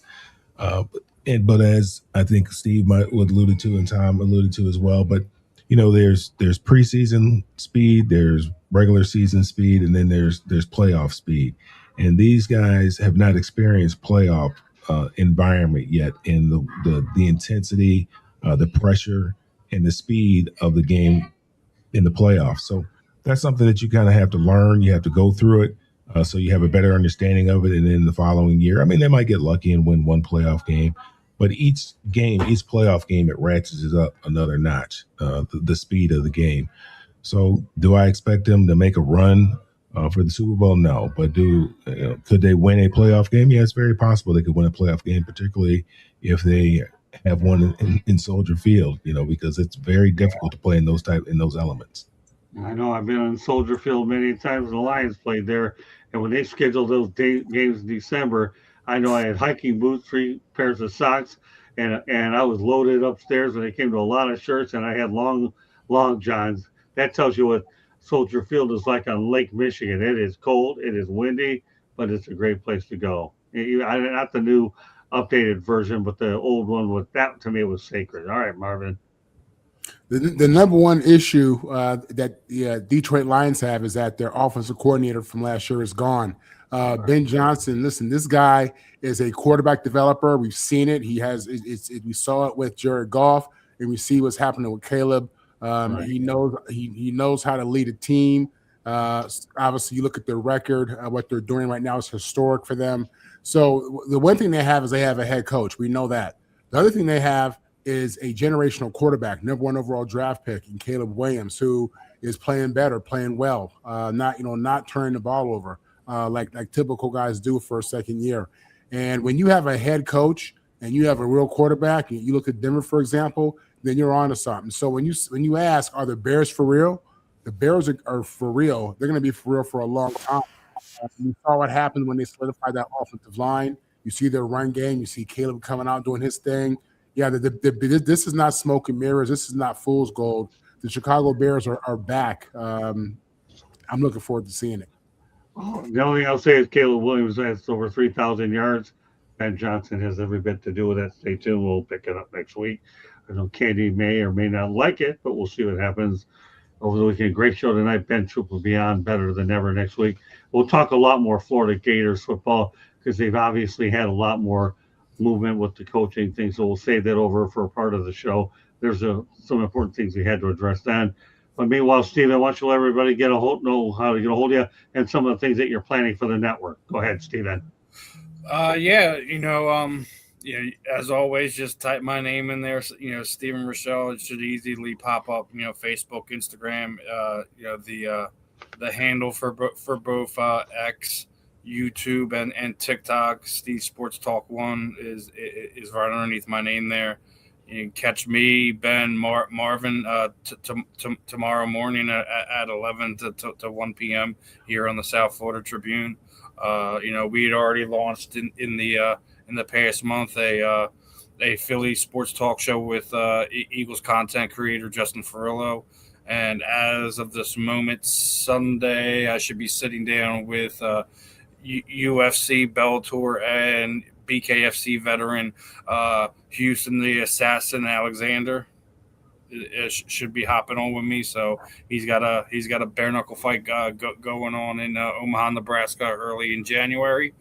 Got a lot of fun stuff playing. We're 19K away from 1 million views here on the channel. Yeah. So the giveaway is getting closer and closer. and it's almost a complete certainty that Eddie Prather's going to be the one that walks away with it at this point in time. But we're also getting closer to 2K followers on the channel as well. So guys, make sure you like, subscribe, share, and there's going to be plenty of opportunities for multiple different giveaways. The Crystal Van Wyck interview, she said she's going to throw us some signed gloves to do for our next giveaway as well. So we got athletes donating stuff. We already got a few of our guys on air, got some stuff for some of our giveaway packages. So just make sure you guys are engaged. Great stuff, Stephen. Of course, don't forget, Saturday mornings, we have another edition of Inside the Pitch, and Candy and I, Marvin and Mel, we go at it, and I watch these two go. It's unbelievable. So 8 o'clock a.m. Eastern time. I know it's early, but these guys are energized early. Candy, quick station break, then we'll turn over to the rest. We have about 2 minutes to get this business accomplished. Go ahead, Candy. South Florida Tribune Publishing Company published a book, Lessons from the Microphone, Tuning into the Enduring Wisdom of Visionary Leaders. It is written by our host, Scott, the Motor City Madmouth Morganroth. It talks about his 40-plus years in the industry, how it has evolved and changed. Old school media versus new school media. It's available on Amazon, Barnes & Noble, Kindle, Google, and Apple Books. There's also a link on our website, www.southfloridatribune.com, where there is a plethora of great content, so go check it out. If you like to listen to podcasts, you can find us wherever you get your podcasts. If you want to advertise, sponsor, or be on a show, you have to email us at southfloridatribune@gmail.com. Last but not least, if you see that red subscribe button in the lower right-hand corner, that means you have not yet subscribed to our channel. I don't know what you're waiting for. Just do it. Click it, like us, share us, and then turn on all your notifications so you're notified every time we go live. Back to you, Scott. All right, Tommy, go ahead. Put it out there. Tom Shanahan .report, Shanny4055 on Twitter. Today at the Duffy Doherty building, new football coach Pat Fitzgerald would have received a package from me of my books, the two best books in the country on the full story of college football integration. You can go to my website, tomshanahan.report, and buy those books. Tommy will join us tomorrow night, Sports Exchange of the Shanahan Report. Tommy will give us an update about what's going on with the Shanahan Report, won't you, Thomas? He'll give us some updates about your writings and all the good stuff that everybody can find. You're a great writer, author, and you'll have an opportunity to get more than 30 seconds around, probably about 2.5 minutes if you want to go that long. Tomorrow night will be yours. All right, my friend? Sounds good. All right, Mel and Marvin, take us home. Yeah, you can catch me on all the social media at Mel Farr Jr. Follow what we have going on here for the youth in Georgia and in Michigan at melfarsuperstarfoundation.org. Okay, Marvin. Marvin Powder III, Marvin on the mic. You can catch me here with the South Florida Tribune Tuesday evening, Wednesday morning, Wednesday evening, and Saturday mornings. Tomorrow night, Sports Exchange, Candy Ebling will have a Christmas party. Stephen will be the producer tomorrow night, and we'll have the crew. We'll have a good time. Stephen's a jack of all trades. Proud of this guy. Boy, am I ever proud of this guy in more ways than he'll ever imagine. But that does it for this edition for 108 Stitches Baseball Talk. I want to appreciate all the people that have been looking in on the show. Pigskin, Scott. Yep. What did I say? You said it. You talked about baseball. Oh, well, I'm thinking baseball, too. We had a great show last night. Inside the Big Ten. Baseball, I'll tell you one thing, though. We have 2 shows of baseball, too. We do a lot. But, all right, just to show you, when I talk fast, I don't talk fast accurately like Candy Ebling does. She's no better. She learned from me, but she's eclipsed me in that department. But so I'll do a video and audio replay that does it for this edition of Inside the Big Ten. Loud enough and accurate or not, you know it. So on behalf of my great crew, Stephen Reichel, Ben Troop, Candy Ebling, Tom Shanahan, Mel Farr Jr., Marvin Paul III, Scott Morgan, Motor City Madmouth, thank you for joining us. Lots of great programming the rest of the week. God bless everybody, and we will see you tomorrow night at 9 o'clock Eastern Time on the Sports Exchange. And, of course, we have Saturday. We'll have some great shows then. God bless everybody. Enjoy the football. Bye now.